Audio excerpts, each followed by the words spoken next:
Namaste, beautiful yogis, and welcome to day 1 of our beginner yoga challenge, 30 videos in 30 days. And all I want from you is to come to your mat daily, check your YouTube for a new video, and follow along with me. If on some days what we do here in our 10 minutes, some videos are a little shorter, some are a little longer, if what we do ends up inspiring you and start moving your energy so much and energizing you so much, then go ahead and do one of my beginner classes in my playlist. I will post the links down below. And what to expect to basically establish a commitment, a committed practice, yoga practice, because if you're doing something consistently for 30 days, you are going to develop a new habit.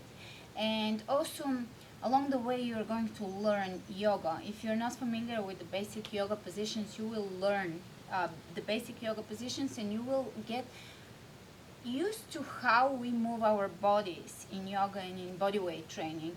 So this is quite a bit of this is one of the best gifts you can give yourself, really. It's great for your health, it's great for your willpower. It's just something that is very valuable, and a commitment that is worth making. And it's a very doable commitment. I'm doing the classes, making them short on purpose, so that you can tell yourself, yeah, I can commit 8 minutes today. It's not that big a commitment. You can set aside 8 minutes every day, or 10 minutes, whatever the class is, and that will keep you coming back because it's so doable. That is pretty much the concept of the challenge. What to expect by the end of the challenge to be motivated to jump into my yoga classes and yoga sequences and be a little bit familiar with yoga at this point. So I think we should start with the most classic yoga pose of them all, and that's downward facing dog. And I'll break downward facing dog for you so that you know what you're dealing with when I say downward facing dog in classes. Come onto your all fours, spread your fingers wide open, and you're going to place weight on each and every base of each and every finger. So you're going to press your palms into the floor. You can lift what is the arches of your, you can contract the arches of your of the palms of your hands, so that you are lifting that arch that is in between the thumb and the index, placing your knuckles down into the floor. And now pay attention, are you placing equal amount of weight onto the outer and inner edge of your hand, and therefore your wrist? I want you to pay really close attention to your wrist, because you're going to be using your wrist a lot, and you want to be placing equal amount of weight onto the outer. And pay attention to the inner side of your hand, where usually we tend to roll our hand out and place all the weight onto the outside. So try to place your weight on both sides equally, and come back to that alignment each and every time.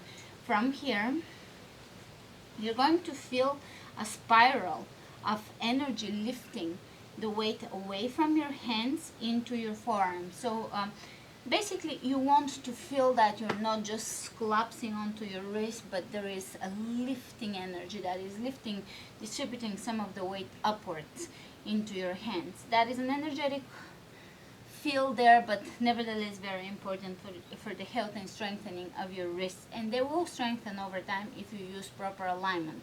Come back to this video, remind yourself about wrist alignment during this challenge. And now knees are hip width apart, and knees are underneath your hips.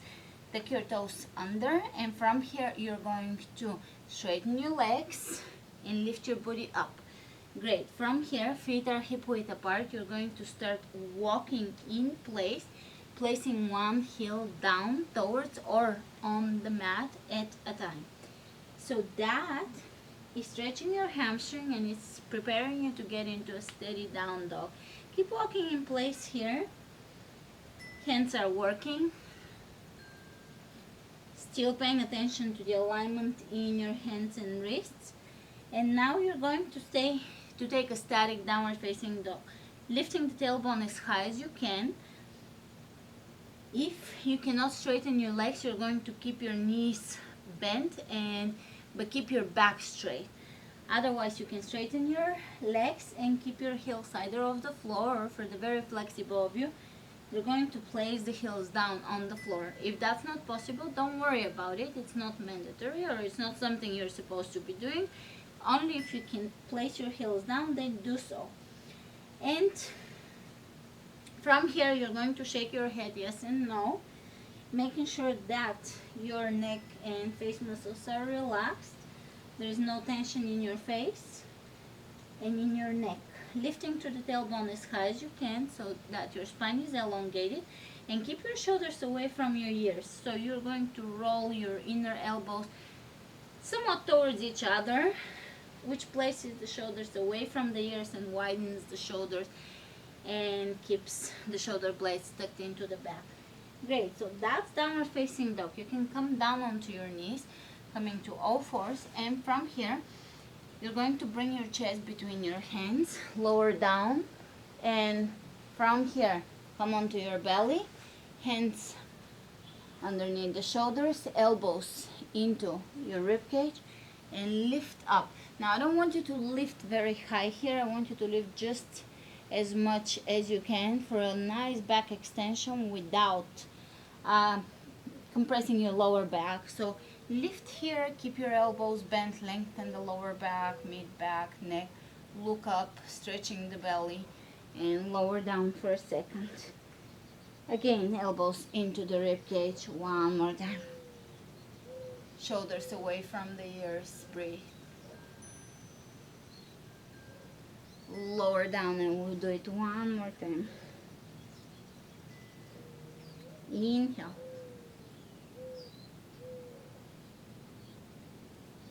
And lower back down. Child's pose. For child's pose, you're just going to sit back onto your heels, lower your forehead down towards the floor.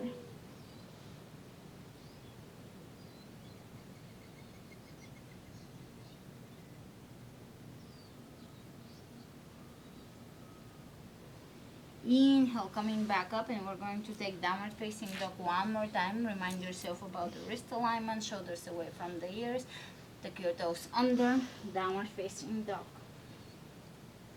Inhale the right leg up and bring your right knee towards your nose, bringing the belly in so that you're contracting your abdominal muscles. Inhale, lift. Exhale, belly in, knee in.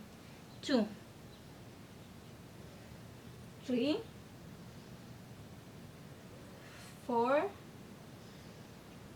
and 5. And place it back down. You can either take a break in child's pose and move along with me. If you can, opposite side. Left leg comes up.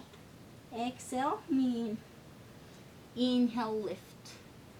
Exhale, knee in. 2. Lift. 3, 4, and 5. And from here, step it back down, walk your hands to the back of your mat, forward bend, keep your knees slightly bent, and exhale here, upper body hanging. Shake your head, and like a ragdoll, come up to standing, slowly,